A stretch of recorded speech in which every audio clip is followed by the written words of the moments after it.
Sampai hari ini, kalau kau beriman pada Tuhan, Dia sanggup mengerjakan, Dia sanggup menyembuhkan, Dia sanggup menolong, Dia sanggup membuka jalan keluar.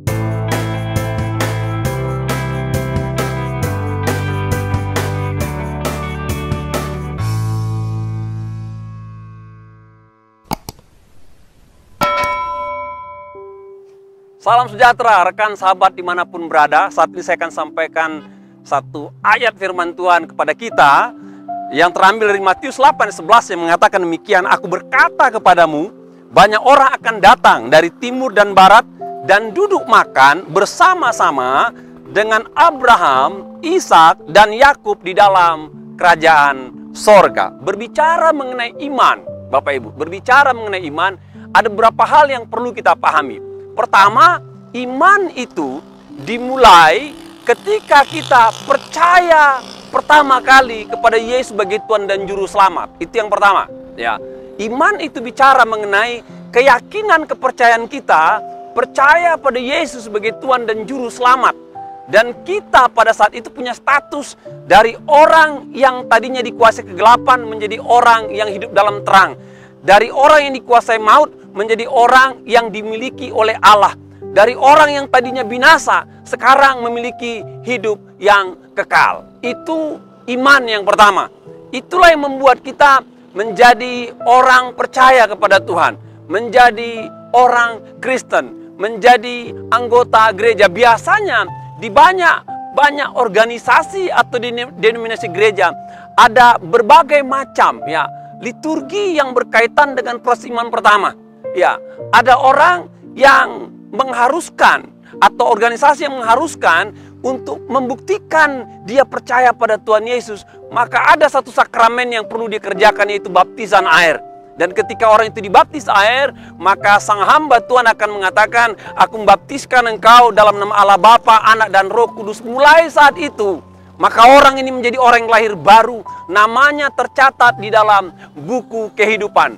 Bagi Bapak, Ibu, Saudara yang sudah percaya pada Tuhan, tetaplah percaya pada Tuhan. Bagi Anda yang masih ragu, menyaksikan program kami berkali-kali, dan Anda masih ragu, namun Anda tidak tahu kemana Anda pergi setelah Anda tutup mata, saya undang Anda untuk percaya kepada Tuhan Yesus, supaya Anda mendapatkan kehidupan kekal yang daripada Allah.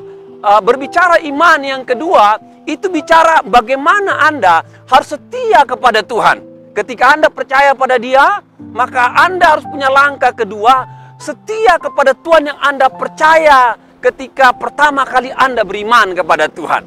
Dalam hal ini Bapak Ibu, terjadi godaan. Karena ada banyak orang yang pertama percaya pada Tuhan, ya percaya pada Tuhan, namun ada yang banyak berguguran di tengah jalan dalam kepercayaannya. Ada banyak alasan, ada banyak godaan, ada banyak masalah. Yang saya lihat Bapak Ibu, ada dua perkara yang sering membuat orang tidak lagi berpegang kepada kepercayaan yang semula dia pegang. Yang pertama mungkin kesenangan hidup Bapak Ibu. Ya, ketika dia berlimpah, ketika dia memiliki segala sesuatu, ketika dia merasa diri bisa, iman pada Tuhan menjadi permainan pikiran. Seakan-akan dia berpikir dia bisa hidup tanpa Tuhan. Orang-orang seperti ini Bapak Ibu biasanya akan mudah ya untuk tidak beribadah kembali, untuk tidak bergereja kembali, untuk tidak baca firman kembali. Bahkan dengan mudah dia tidak berdoa karena dia pikir dia mampu, dia bisa. Namun saya mau katakan, hati-hati, engkau ada pada progres iman yang kedua, harus setia pada Tuhan. Karena apa? Karena nanti satu kali engkau harus lihat bahwa harta kekayaan gak bisa menyelamatkan saudara. Iya, kemakmuran, kesuksesan tidak bisa menyelamatkan saudara. Yang bisa menyelamatkan engkau adalah Tuhan Yesus Kristus. Yang kedua yang saya lihat, apa yang membuat orang menjadi ingkar kepada iman yang pertama untuk tetap setia, itu adalah kesulitan.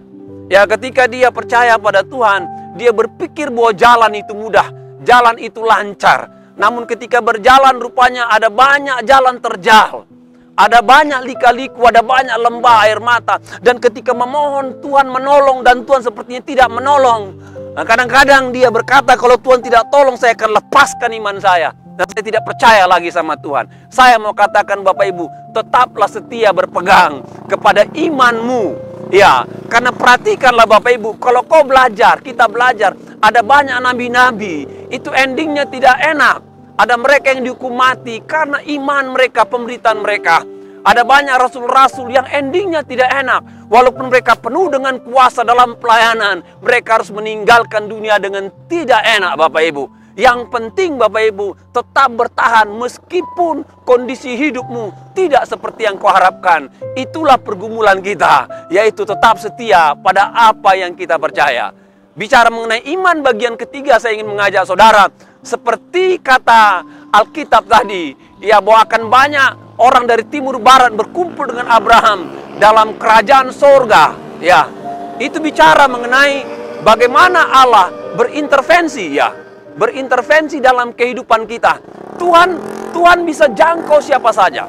Tuhan bisa selamatkan siapa saja. Jadi keselamatan itu terbuka kepada siapa saja di muka bumi ini. Ya, tidak peduli apa sukunya, apa bangsanya, apa latar belakangnya. Keselamatan itu terbuka bagi siapa yang percaya. Dan bukan hanya terbuka kepada siapa yang percaya, keselamatan itu bekerja juga dalam hidup kita. Konteks ayat ini Bapak Ibu bicara mengenai seorang perwira Romawi yang membawa laporan kepada Yesus mengenai hambanya yang sakit. Dan Tuhan katakan, aku akan menyembuhkan hambamu. Ini orang Romawi, bukan orang Yahudi. Dan ketika dia percaya pada Tuhan, benar Bapak Ibu, hambanya disembuhkan. Jadi iman yang ketiga, kita harus percaya intervensi kuasa Allah sanggup menolong saudara, sanggup menjawab saudara, sanggup membuka jalan buat saudara apapun masalahnya. Karena saya perhatikan Bapak Ibu, ada beberapa orang-orang Kristen dewasa ini menganggap bahwa intervensi Allah sudah berlalu, kuasa Tuhan sudah berlalu, mujizat Tuhan sudah berlalu, perkara-perkara ajaib itu untuk para rasul. Salah Bapak Ibu.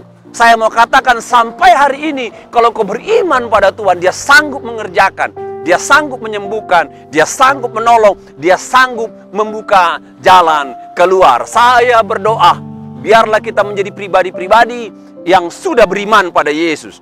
Maka engkau dipastikan punya keselamatan, namamu tercatat dalam buku kehidupan. Saya berdoa, biarlah kita setia pada iman kita. Ya, apapun terjadi, ketika engkau dalam keadaan senang, bahagia, berlimpah, jangan lupa itu dari Tuhan. Tetap setia. Ketika kesulitan melanda, hal-hal tidak enak terjadi, tetap setia. Ada Tuhan di sana. Yang ketiga Bapak Ibu, tetap kau terbuka. Allah akan intervensi, menolong kau ketika kau tidak berdaya. Karena tidak ada yang mustahil bagi Dia. Tuhan memberkati kita semua. Amin.